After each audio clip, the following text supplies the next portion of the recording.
Bienvenidos de nuevo a Ella Soy de France 24.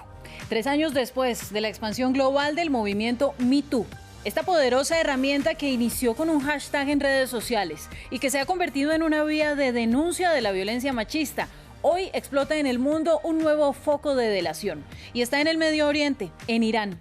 Una vez más, las redes sociales sirvieron para elevar las voces de las víctimas de acoso y de abuso por hombres que revisten reconocimiento y poder en la República Islámica. Esta es la historia por nuestra corresponsal en Teherán, Catalina Gómez Ángel. En una sociedad como la iraní, donde el silencio y la discreción hacen parte de los valores más profundos, pocas mujeres se atreven a confesar cuando son acosadas sexualmente. Esto ha empezado a cambiar en las últimas semanas, cuando miles de ellas se han volcado a las redes a contar sus experiencias. Escribí un tuit sobre uno de los acosos sexuales de los que he sido víctima, y mientras lo escribía muchas preguntas se vinieron a mi cabeza. ¿Qué me va a preguntar la gente? Fue una de ellas, y luego me dije, déjenlos que pregunten. Maknaz es una de las tantas mujeres que han compartido sus historias en las redes sociales en un movimiento que ha pasado a conocerse como el Me Too iraní. Tenemos una cultura donde se cubre todo. El chador que cubre nuestro cuerpo, el pañuelo que cubre nuestra cabeza. Pero no solo nos quieren tapar la cabeza, sino también nuestro cerebro. Siempre hay algo que quieren cubrir. Todo empezó semanas atrás con este tuit de Yegané, una joven diseñadora gráfica de 20 años en el que contó su experiencia con un influyente traductor que abusó de ella 3 años atrás. Todos estos 3 años he estado esperando a poner un tuit acerca de él y mencionar su nombre. Quería prevenir que lo que me sucedió no le pasara a otra persona. Claro que tenía temor, pero decidí que había llegado el momento después de leer un tuit suyo días atrás. Miles de mujeres se sintieron inspiradas por el tuit de Yegané. Algunas compartieron sus vivencias directamente en las redes, muchas veces con seudónimo, y otras buscaron apoyo de mujeres activistas reconocidas en medios como Instagram, como Azadeh, una farmacéutica iraní radicada en Suecia. Una de las mujeres que me contactó me contó su historia de abuso y violación. En su descripción especificaba cómo se vestía el hombre, su apariencia, la música que tocaba, y esto causó que otras personas reaccionaran a este tema. Gracias a los testimonios de muchas mujeres, lograron desenmascarar a este profesor de música, identificado como AS. Hoy las denuncias en su contra inundan las redes, pero la justicia todavía no responde, como ha sucedido con muchos otros casos, incluidos famosos.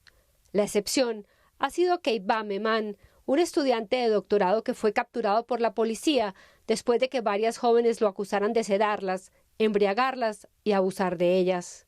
La ley toma de manera seria un caso como el de Keibam Eman y busca proteger a la víctima. Esto se debe a que la ley reconoce que la víctima no tiene opción de decidir. Pero el caso de Keibam es excepcional. La necesidad de presentar testigos o de que el violador confiese su agresión hace que en la mayoría de los casos las mujeres que buscan denunciar un abuso sexual pasen de víctimas a culpables. La ley solo legitima una relación sexual entre un hombre y una mujer que estén casados o tengan un matrimonio temporal. Si alguien no puede probar la legitimidad de su relación, será condenado por el delito de adulterio y de relación ilegítima, a menos que pueda probar la coacción, la reluctancia y la presión. Las trabas legales hacen aún más difícil que las mujeres se atrevan a hablar. Temen que al hacerlo llegue el repudio social y de la familia, que por lo general las acusa de deshonrarlos. Está con nosotros desde Teherán nuestra corresponsal Catalina Gómez Ángel. Catalina, gracias por estar con nosotros y acabamos de ver su reportaje sobre esta nueva explosión del Me Too que sucede ahora en Irán. Y le pregunto, ¿por qué ahora? La violencia machista no es un fenómeno nuevo, pero las mujeres están dando nombres y mostrando rostros en Irán. Eso es lo nuevo es que están dando nombres. Ya veníamos desde 2017, cuando despertó este Me Too, este mundial, se habían dado algunas versiones, gente hablando de acosos, pero nunca habían dado nombres, y esto yo creo que se debe a las nuevas generaciones. Esta niña Yegané tiene 20 años y esta nueva generación le tiene mucho menos miedo a enfrentar la realidad y a decir las cosas de frente, y yo creo que esto impulsó a muchas otras mujeres a hablar. Aquí estamos hablando de romper el tabú sobre el abuso sexual, esta cultura en la que se nos enseña que primero los abusos y los acosos son normales y las mujeres los tienen que soportar, o segundo, que cuando suceden son culpa de la mujer. Esto es algo que no solamente pasa en Irán, Catalina, sino en todo el mundo, pero allá en la República Islámica hay una cultura muy marcada que castiga especialmente a la mujer en estos casos. ¿Cuál es la diferencia?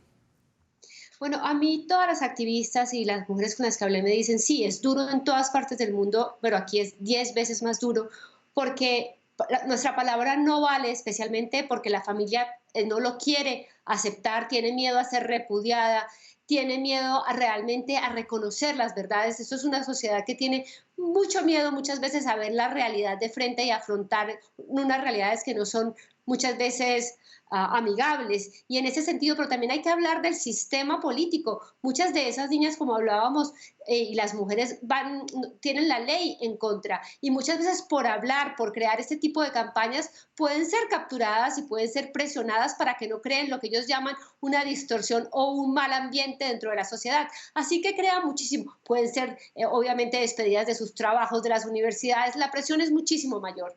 Bueno, y a eso se le suma un agravante, Catalina, y es que se frenan las denuncias porque cuando la mujer no puede demostrar el abuso, puede pasar muy fácilmente de ser la denunciante a ser la denunciada y a ser penalizada. ¿Cómo es esto y por qué la ley está en contra de las mujeres en estos casos?